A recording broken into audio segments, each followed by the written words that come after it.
The National Weather Service has issued severe thunderstorm watch number 36, effective until 5 a.m. Thursday.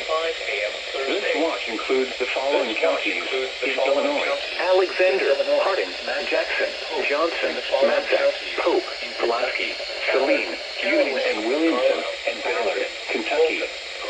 Remember, a severe thunderstorm watch means the conditions are favorable for the development of severe weather, including large hail and damaging winds in and close to the watch area. While severe weather may not include large hail and damaging winds, alert for rapidly close to the watch area and listen for later severe weather and possible warnings. Persons should remain alert for rapidly changing weather commercial radio and television stations or internet sources for the latest severe weather information or weather radio. Repeat, commercial radio and television outlets number 30 internet sources from 11:15 p.m. until 5 a.m. Thursday for the following thunderstorm watch noise. Has been issued from 11:15 p.m. until 5 a.m. Thursday for the following counties: Saline, Union and Williamson, and Ballard, and the following counties in Kentucky: Ballard, Callaway, Carlisle, Crittenden, Fulton, Graves, Livingston, Lyons, Marshall,